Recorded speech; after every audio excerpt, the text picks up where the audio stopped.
we will not be part of their inner circles because we prefer the public squares. Sono una donna, sono una madre, sono italiana, sono cristiana, non me lo toglierete! Hello and welcome to this deep dive into the shifting power dynamics at play in Brussels and Rome. You're watching Subscribe to EU Politics, where we break down the major developments shaping Europe's future. If you haven't already, hit that subscribe button. Yes, subscribe to EU Politics now and stay tuned for more. Today we focus on two central figures: Italian Prime Minister Giorgia Meloni and European Commission President Ursula von der Leyen.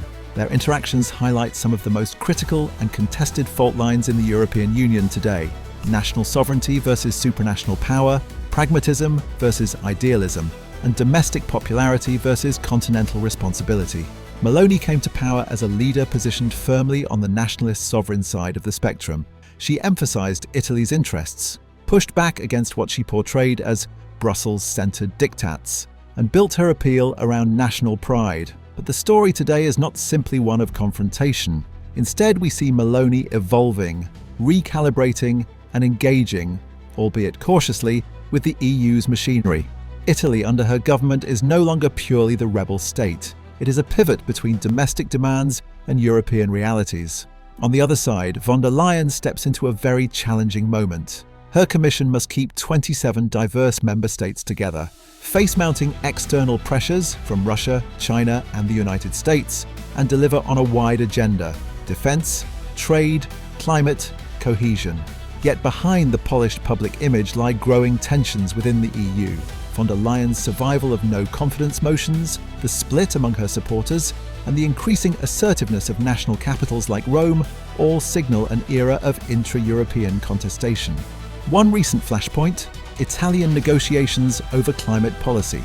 In early November 2025, Italy played a leading role in shaping the EU's climate deal.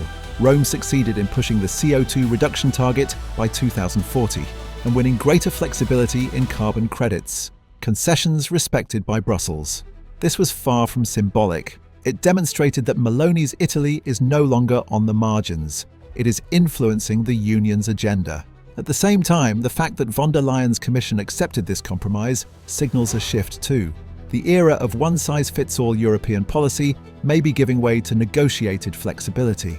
But the relationship between Meloni and von der Leyen is far from purely cooperative. The recent piece by Politico shows how von der Leyen's office has delayed action against Italy in a banking merger case involving UniCredit and BPM, apparently because Rome is key to maintaining the coalition supporting the Commission.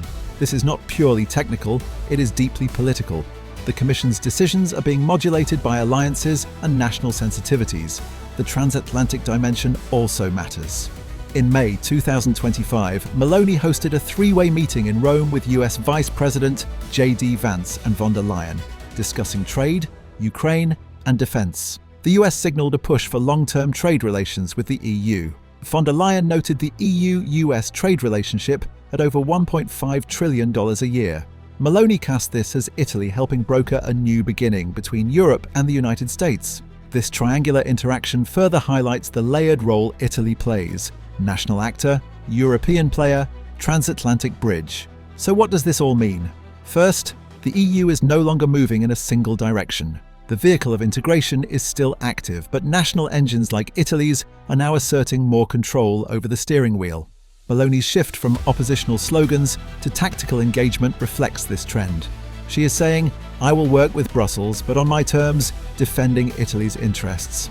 Second, von der Leyen, and by extension the Commission, must navigate this new terrain. The previously dominant supranational centre must now negotiate with member states that have regained confidence. The Commission cannot just push a top-down agenda, it must broker, compromise, and sometimes accommodate. The banking case delay and the climate deal compromise are symptomatic of that. Third, the alignment between Meloni and von der Leyen is neither fully collaborative nor totally adversarial. It is conditional, strategic, and transactional. Italy supports the European project in many key areas: Ukraine policy, climate targets, transatlantic trade. But Italy also demands a seat at the table, flexibility in implementation, and recognition of national prerogatives. Von der Leyen welcomes Italy's cooperation, but she also sees the need to maintain the integrity of the Commission's mandate, the EU single market, and the broader European interest. Looking ahead, several dynamics will be crucial. The EU's multi-annual budget, AMFF, for 2028 to 2034 is coming into focus.